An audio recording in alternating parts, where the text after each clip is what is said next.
Olá, pessoal. E aí? Tudo bem? Bom, meu nome é Patrícia Leite, como o Rô já me anunciou aqui. E eu sou enfermeira de formação, com especialização em cardiologia.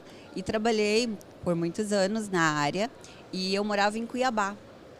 E aí eu tive uma filhinha e a minha filha nasceu com câncer nos 2 rins. Nossa. Eu nunca imaginava, né?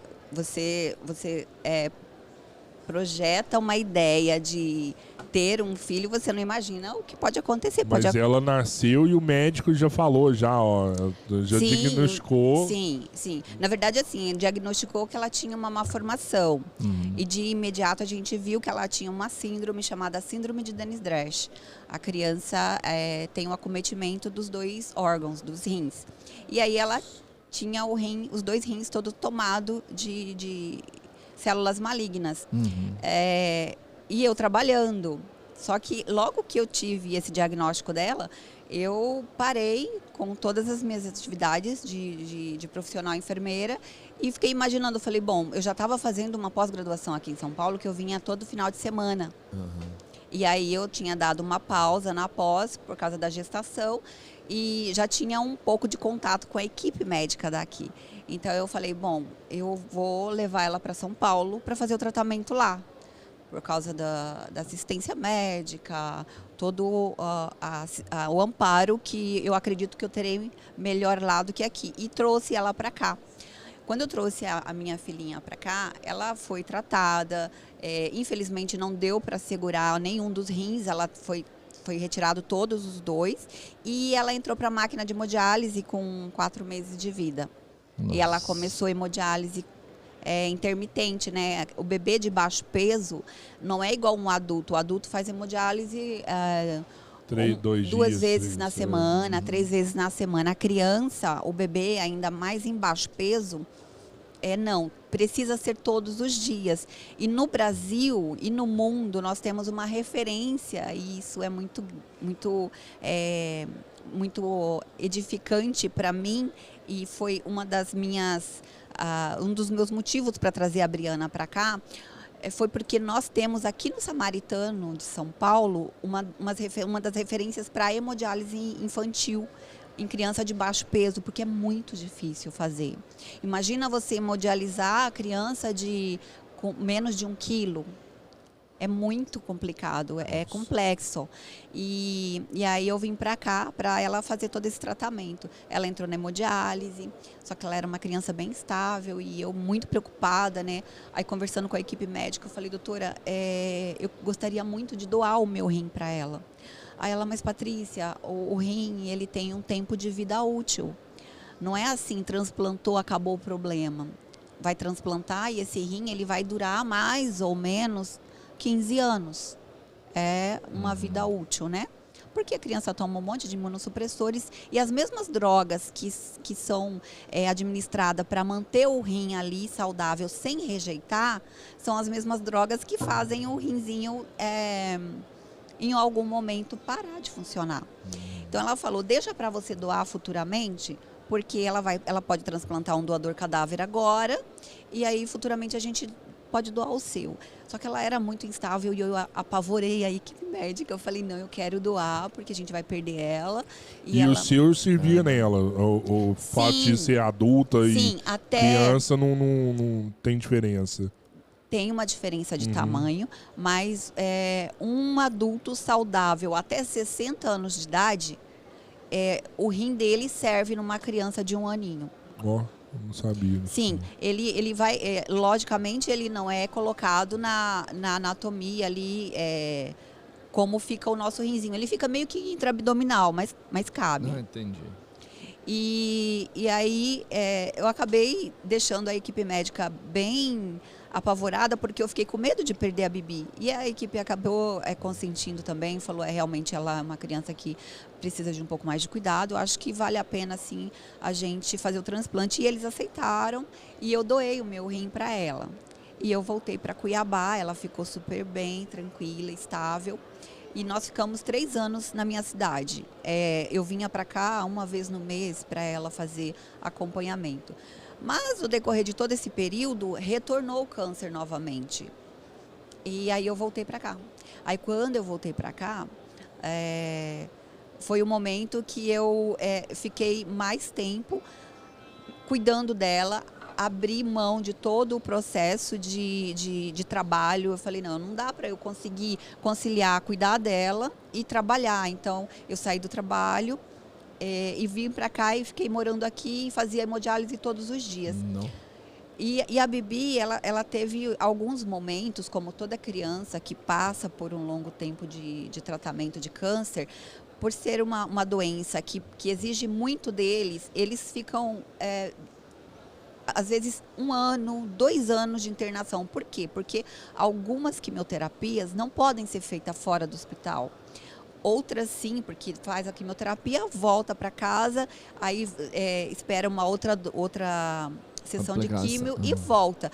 Agora, no caso da Bibi, não. Ela fazia as quimioterapias internada porque as reações eram muito fortes.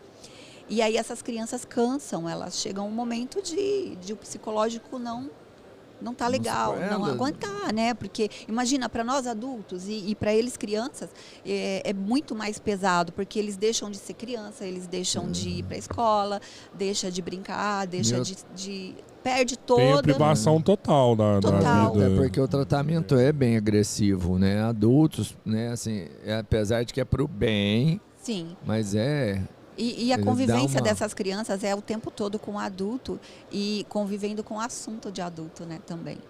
Porque verdade. E é o tempo todo vivenciando aquele plano de cura que às vezes chega próximo e daqui a pouco você regride, passa 2 passos, 3 passos para trás e aí às vezes chega a equipe médica com um diagnóstico de morte mesmo, fala, olha, a gente vai tentar isso porque é a nossa última tentativa, nossa última carta, porque não existe mais na ciência algo que a gente possa aplicar, então a gente vai tentar isso.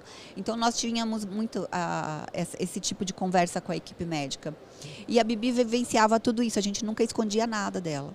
Nunca esconde, até hoje a gente sempre fala tudo com ela, conversa tudo, porque ela pede para saber, e eu acho que é direito da criança entender tudo que está acontecendo, né? E um dado momento, ela chegou de não querer mais fazer hemodiálise, a gente acordava às 5 da manhã, ela entrava na máquina às 6, saía 9 horas. Nossa. Então, era todos os dias assim. E, às vezes, ela acordava primeiro para me acordar. Então, ela tinha um compromisso que ela sabia que aquilo ali precisava ser feito, porque a vida dela dependia daquela máquina, né? Mas, mesmo assim, cansa, né? Cansa de lutar.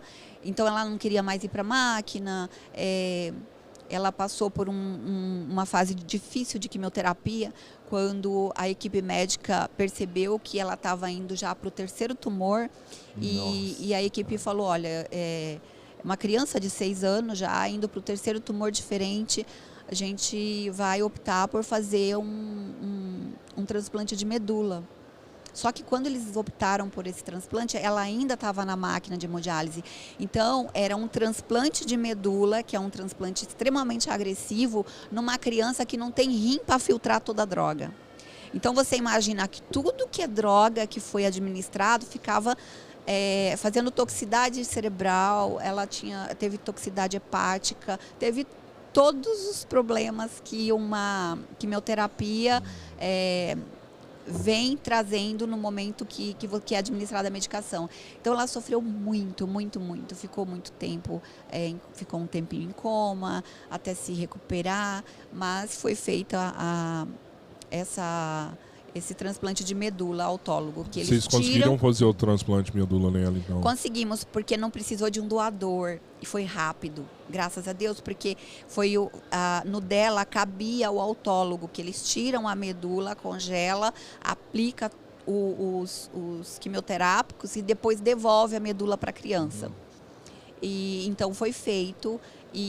Só que, assim, em contrapartida, ela teve algumas sequelas. Por exemplo, o dentinho dela, ela não tem a raiz dos dentes. Então, por exemplo, os dentes permanentes, ele só tem a cabecinha do dente, então não tem a cabecinha assim na parte superior, não vai nascer mais cabelo futuramente, vai ter que fazer implante, coisas assim, mas que no momento do tratamento, que o mais primordial era preservar a vida dela, cabelo e dente não era importante, a gente queria salvar a vida dela. Claro. Né?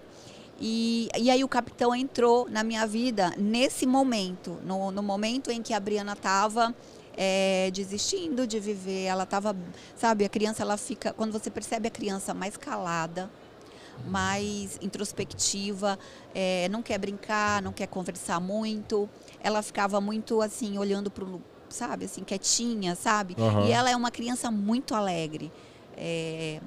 E hoje ela, graças a Deus, está muito bem. Eu ia te perguntar isso agora, como é que a Bibi tá? Ela tá linda.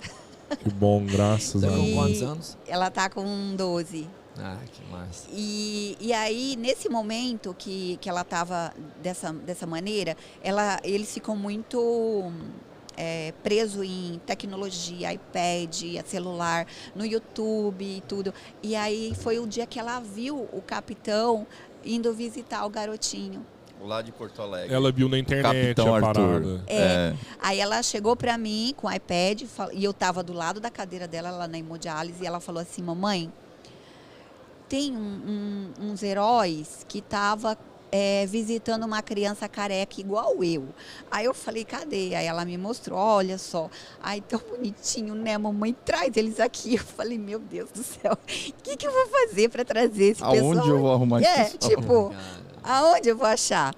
E aí eu comecei a procurar, né? Eu falei, gente, deve ser pessoal que cobra e tudo, né? Eu falei, vou buscar e vou contratar para vir e tal. Aí achei no YouTube, eu não sei como que eu consegui chegar no Instagram dele, mandei um direct. Messenger, né? Uma mensagem. Aí mandei, expliquei a situação da Briana e falei, olha, aqui é uma hemodiálise que tem mais de 30 crianças internadas. A minha filha gostaria que vocês viessem aqui e eu queria saber qual o valor que você cobra para vir olhar, ver ela, fazer um dia diferente para ela, né? Até então, nada de Mulher Maravilha passava pela sua cabeça. Imagina. Era a mãe agradando a filha. Era uma mãe desesperada. Fazendo sonho ali para dar tranquilidade para a filha. Exatamente. Trazer ela de volta, sabe? Assim, fazer ela ter um pouco de ânimo pela vida. E aí ele falou assim, passou uns dias, ele me respondeu, falou, olha, eu faço um trabalho voluntário, eu não vou te cobrar nada para ir aí. Eu só quero um beijo da tua filha e já está super pago a minha ida, meu deslocamento até você. Aí eu falei, gente, que coisa fantástica. Eu não acreditei na hora, porque da cidade que eu venho, eu acho que em todos os lugares, hoje a humanização hospitalar ela está mais forte. Uhum. Mas em tudo que você vê é cobrado, né? E aí eu falei, caramba, que coisa, que trabalho incrível, eu fiquei encantada. E quando ele foi visitar a Bibi, foi ele e o Superman. Só os dois. Você vê que eu sou amigo de todo mundo. Sim. E aí ele chegou, gente, eu gostaria de ter a foto dela. Eu tenho a foto dela aqui, mas vocês ouvindo esse podcast, depois pode procurar no Heróis do Bem, tem a foto da Bibi. Ela abriu o momento que ela viu ele. A máquina dela de hemodiálise, a cadeira dela ficava de frente para a porta de entrada. Então, na hora que o capitão entrou com o Superman, essa menina, ela abriu um sorriso de orelha a orelha. Aí eu falei, meu Deus, obrigada, obrigada, obrigada. Eu falei, gente, que incrível isso. Eu não estou acreditando, sabe? Aí ele brincou, conversou, teve todo um tato com ela, porque a minha preocupação também era de ser um visitante, uma pessoa que não tivesse jeito para entrar abordar leito, para conversar com a criança. Falei, vai que é uma pessoa que chega lá e fala bobagem. Porque existe isso. Pode tem gente acontecer. Pode, porque tem gente que não é treinada, tem gente que não tem a expertise de chegar no leito de hospital e abordar uma criança ou abordar uma família que está ali adoecida. Às vezes não sabe nem o que falar para aquela criança. Não faz por mal, mas faz não, errado. Lógico, Exato, imagina. exato. Por isso que você precisa de um treinamento para você tá dentro de um grupo. Isso aí a Bibi tava com quantos anos nessa época? Ela estava com 6. 6 anos. 6 anos. Aí eu fiquei muito assim impressionada. Eu falei, nossa, que legal. Tipo, você queria muito ver aquele sorriso. Sim, eu queria que ela voltasse a ficar mais tranquila e aceitasse o tratamento. Porque o que acontece? O trabalho de humanização hospitalar, ele precisa caminhar junto com a ciência. Se eu não tenho uma criança querendo viver, eu ando para trás no tratamento, eu evoluo no tratamento, a medicação, os quimioterápicos, os antibióticos, tudo, ele passa vai... a ser meio que forçado, né? Senão vira Na verdade, assim, ele vai fazer aquele efeito. Só que a nossa cabeça, ainda o nosso cérebro, o nosso emocional, ele contribui muito para a criança reagir bem a todo o tratamento. Por isso que a gente fala, é um trabalho multidisciplinar. Por quê? Porque o médico não fica sem a enfermeira não fica sem o fisioterapeuta, o fisioterapeuta não fica sem o psicólogo. É tudo um conjunto. Então, as pessoas precisam trabalhar junto. Hoje, graças a Deus, eu vejo isso dentro dos hospitais funcionando mais redondinho, entendeu? Na minha época, lá atrás, não era muito assim. E então, eu vi no trabalho do Rogério uma coisa muito boa. Por quê? Porque ele tem todo um jeito para chegar e abordar a criança e tudo. E aí foi quando deu start, né? Eu falei, bom, saí do hospital, não estou mais trabalhando como enfermeira. Sou enfermeira da minha filha 100%, 24 horas. Não estou fazendo nada fora isso.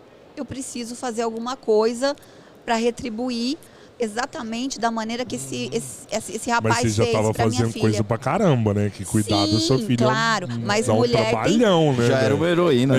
Pô. Mas mulher tem disso, né? Mulher gosta de abraçar muita mundo. coisa. E aí eu falei, gente, olha, isso é um trabalho muito, muito satisfatório, e eu vi ali um resultado muito positivo com a Bibi. Eu quero oferecer isso para outras crianças. Foi quando eu falei assim, olha, tem vaga aí para mim? A princípio, eu juro para você, eu fiquei assim pensando, eu falei, mas será que eu vou conseguir pagar esse mico de pôr uma roupa de Mulher Maravilha ou de quem quer que seja, de algum outro personagem, e sair andando no hospital trajada, né? Será? Não vou passar vergonha, não. Você já pensava na Mulher Maravilha, já. Porque ele já era fã do Capitão América. Ele, sim, já tinha um vínculo, né? Sim, mas eu pensava na Mulher Maravilha por quê? Por causa do empoderamento, por causa da força, da valentia, de tudo que ela representa, né? E na época, ele tinha uma Mulher Maravilha que já era do grupo. Aí ele ainda falou, Patrícia, não tem como você ser a Mulher Maravilha. Eu já tenho uma Mulher Maravilha no grupo. Aí eu falei assim, poxa, já tem. Então, só que eu queria tanto um personagem. Eu queria fazer parte voluntariado. daquilo, né? Eu queria de qualquer maneira. Eu falei, sabe quando você chuta qualquer personagem assim? Eu não estava identificada com nenhum. O meu era a Mulher Maravilha. Bom, já que eu não vou poder ser Mulher Maravilha, eu vou colocar um traje porque eu quero fazer o que esse rapaz fez pela minha filha.